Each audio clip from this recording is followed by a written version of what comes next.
and you will stop about 70% of evaporation on bigger tanks like this one. Without this, this is our normal screen lid, so the lids don't change at all. He uses the exact same lid. He doesn't have to change the lid, so it's the same lid.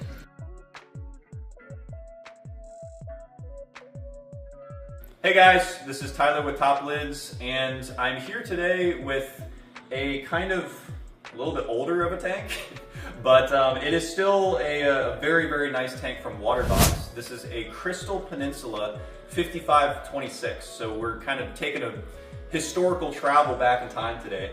This is a bit older of a tank, but we were able to work with this client on sort of a custom lid build. And it's our nicer upper end luxury line. I wanted to show you a little bit more about it, of how we do Peninsula style tank lids. So if you come in closer, I'll show you a bit more about it. So first off, with Peninsula tanks, you'll see that, if you look across the tank here, there are many feed doors, right? There's a total of 4 on this tank. So here's what the feed doors look like. They do come included free with every top lid, so you don't have to pay for these. They just come with the lid. They are screened like this so that they don't get condensation on the bottom.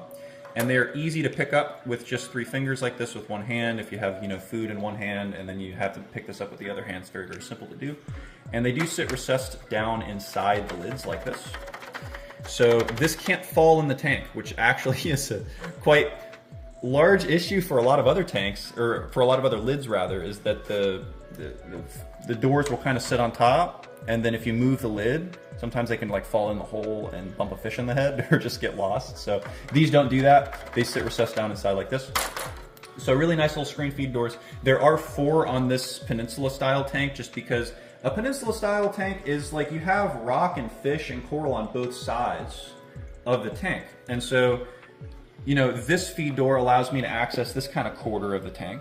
Then this feed door allows me to access this sort of corner, the far end of the tank. There's also a power head over here, so I can kind of reach the power head if I need to reach that. And then if I needed to reach the other side, then I would go over here, and you have access to the whole other side. It really just doesn't work if you only have feed doors on one side of a Peninsula tank. You're just kind of too limited. You can't really reach the other side, and you keep having to constantly take the lid off every time you have to reach this side.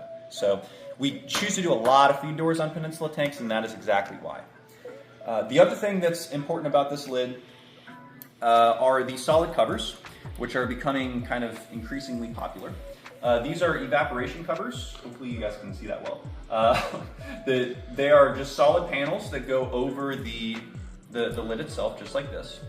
Without this, this is our normal screen lid. So the lids don't change at all whether you get the evap covers or not. They're the exact same lid. And so this is just normal screen, doesn't really get a lot of condensation on the outsides. This is our luxury lid frame, so it's kind of the upper end frame style that we have. And so really nice, no condensation, don't really have to clean it very often. But for clients this client is in Florida, because we're in Florida, and so there's quite a lot of evaporation that occurs here because it's quite hot. And so evap covers are very useful. So they just go over the center of the lid like this. They cover just the center opening of both lids, and you will stop about 70% of evaporation on bigger tanks like this one. This is a quite large tank. The bigger the tank is, the more evaporation you will stop. So for bigger tanks, they're really, really helpful for stopping that. And there's also the one other notable thing is that, again, if you come in a little closer, this is the luxury lid style, so it has vents with screen around the outside. You don't want to cover the whole top because you'll get a lot of condensation, water buildup. If you have a saltwater tank like this one, a reef tank, there's a lot of, this will get salt on the bottom if you covered the whole entire tank, because there's nowhere for the water vapor to escape. But with this design, the water sort of comes up, it meets the bottom of the evap cover, and then the airflow comes out the sides. So it sort of has this motion.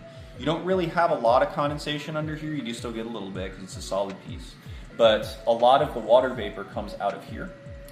And so you kind of get the best of both worlds. You stop about 70% of the evap, not all of it, but most of it.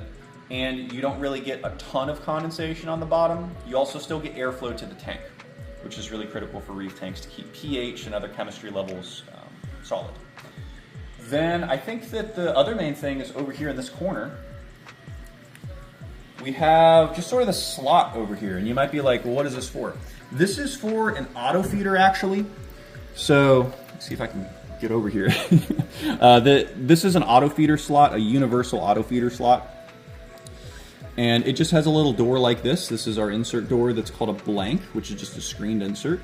But this is what the cutout looks like. So this cutout is big enough to fit any auto feeder. It fits, you know, Neptune AFS, Eheim, Everyday, the Hydros feeder. It fits Avast plank feeders, which are really popular now. The big black feeders. Zacro feeders, which are from Amazon, all the ones from Amazon, etc. So all of those feeders will fit in here. And, you know, when the client doesn't have an auto feeder, he would just basically put this on here, covers the cutout. If he did get an auto feeder, all he would need is another insert door like this one. He uses the exact same lid. He doesn't have to change the lid, so it's the same lid. So this client doesn't have an auto feeder right now, but he just wanted to have a spot for one potentially later by this overflow where this power head is, so that he could just easily add it, right, and mount it right to the glass of the tank. And I'm trying to think, guys, but I think that other than that, it's pretty much it.